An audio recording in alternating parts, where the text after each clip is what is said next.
আমি তো অনেক কথাই বলেছি তাহাদের কথা নিয়ে, এখনো অব্দি যে কথা বলেনি রাজনন্দিনী এখন কথা বলবে তাহাদের। না না, আমি অনেক কথা বলেছি, একদম প্রিমিয়ার দিকে ব্যাড প্রেস দিচ্ছে আমাকে। খুব এক্সাইটেড, আর আমি সত্যি আমার কাছে ভীষণ স্পেশাল এই প্রিমিয়ারটা, বিকজ অনেকদিন পরে ওটিটির অনেক কাজের পরে আমার একটা বড় পর্দায় একটা ছবি মুক্তি যেতে চলেছে, পেয়ে গেল। খুব টেন্সড আছি, কি বলবো, মানে ডাবিং করার সময় আমি ছবিটা যেভাবে দেখছি আমার এত ভালো লেগেছে, এত অন্য রকমের একটা কাজের সাথে থাকতে পেরেছি, সেটা তো খুব এক্সাইটমেন্ট। আর প্রিমিয়ারের দিন হালকা যেরকম একটা নার্ভাসনেস হয় সেটা তো রয়েছে, তো আশা করি দর্শকের ভালো লাগবে এবং আমাদেরকে অনেক আশীর্বাদ এই নার্ভাসনেসটার কোনো কারণ নেই আর কি, মানে ও এই ছবিতে রাজনন্দিনী যা পারফর্ম করেছে, যা অভিনয় করেছে, আমার মনে হয়, হ্যাঁ আমি দেখেছি ডাবিংয়ের সময়, আমি আলাদা করে তোর সিনগুলো দেখেছি। আমার মনে হয় রাজনন্দিনী যা পারফর্ম করেছে, ওকে দর্শক যেভাবে এতদিন দেখে এসছে তার থেকে কমপ্লিটলি ভেঙে একটা অন্যরকম চরিত্র। আমার মনে হয় সবাই এখানে, অনিন্দ, আমি, বিশ্বনাথ দা, সবাইকে মানুষ এতদিন যেভাবে যে দেখে এসছেন পর্দায়, তার থেকে একদম অন্য রকম, অন্য স্বাদে পাবে। হ্যাঁ, সেটা কোনো রহস্য নেই। আমি আমার সব ছবির প্রিমিয়ারেই আমি ধুতি পাঞ্জাবি পরে যাই, আমি পুজোর সময় ধুতি পাঞ্জাবি পরি। ধুতি পাঞ্জাবিতে আমাকে ভীষণ সেক্সি লাগে আমি মনে করি, তো অবভিয়াসলি প্রিমিয়ারে আসবো, এত মহিলাগণ আসবে, একটু সেক্সি সেজে আসাটাই তো উচিত। ম্যাডাম একটা হচ্ছে মানে ব্ল্যাক ম্যাজিক না, কারণ রাজনন্দিনী সত্যি আমাদের অনেকগুলো কাজ হয়ে গেছে একসাথে, ওর সাথে অভিনয় করা একটা বিশাল বড় পাওনা আমি মনে করি, এটা সত্যি কথা। তো ম্যাজিকের মতন পারফর্ম করে, তার উপর ব্ল্যাক করে এসছে।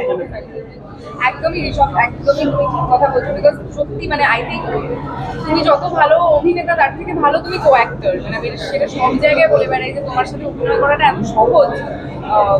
এই সিনেমায় আমরা একসাথে খুব একটা সিন করার সুযোগ পাইনি, কিন্তু শুটিংয়ে অনেক দেখা হয়েছে, আমরা দীর্ঘদিন ধরে আউটডোরে অনেকগুলো কাজ করেছি, তো I think we are very well acquainted with each other, very good friends.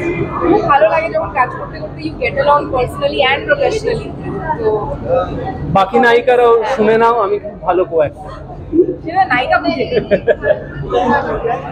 ভীষণ ভালো লাগছে। আর সকাল সকাল একটা খবর পেলাম যে নন্দন আর রাধা দুটোই হাউসফুল গেছে, তো এটা আমাদের জন্য ভীষণ ভালো একটা খবর।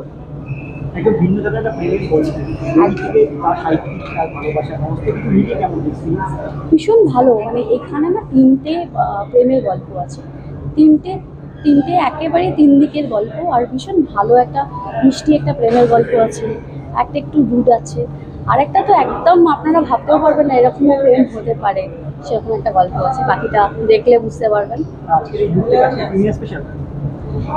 এটা প্রিমিয়ার স্পেশাল প্লাস হচ্ছে আমার ক্যারেক্টারও বলতে পারো।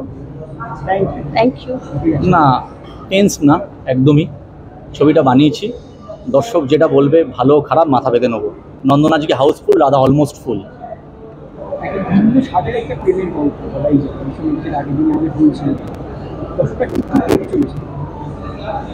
দর্শকরা একটা সংকটের গল্প দেখবে, বই পাড়াতে এবং বই পড়াতে, এবং তার সাথে এই যে লেখকরা যেমন চলে গেলে তাদের সৃষ্টিগুলো আস্তে আস্তে হারিয়ে যাচ্ছে, লেখকদের মতো চরিত্রটাও হারিয়ে যায়, আমাদের মাথা থেকে বেরিয়ে যায়। এই চরিত্রদের গল্প দেখবে দর্শক। খুব ভালো, এনজয় করছি। আচ্ছা, এখন তো মানে দেখা যায় যে বই পড়ার প্রবণতাটা কমে গেছে, লোকে সুইচ করে গেছে যে মানে অনলাইন জিনিসপত্র পড়ে বা অনলাইন দেখে বেশি।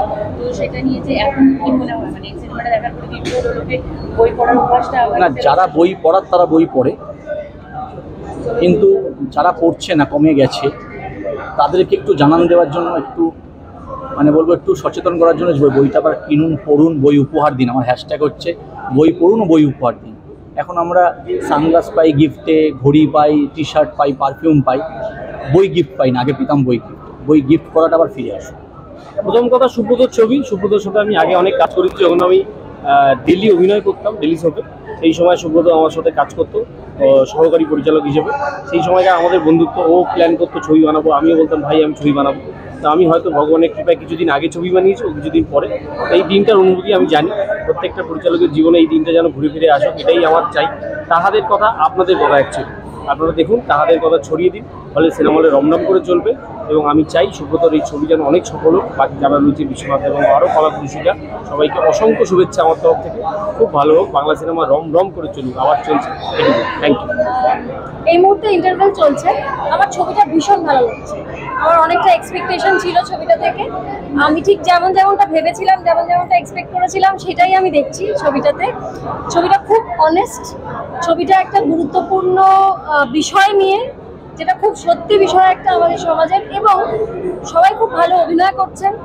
আমার সেট ডিজাইনিং বিশেষ করে খুব ভালো লেগেছে, কস্টিউম ভালো লেগেছে, মেকআপ আর লুক ডিজাইন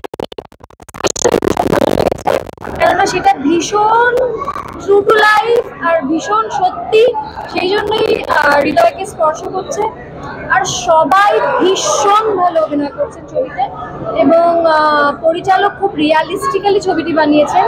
কাজী আমার সঙ্গে আমার মাও এনজয় করছেন ছবিটি। আমি সকলকে অনুরোধ করব, আপনারা হলে এসে ছবিটা দেখুন, আপনাদের ভালো লাগবে।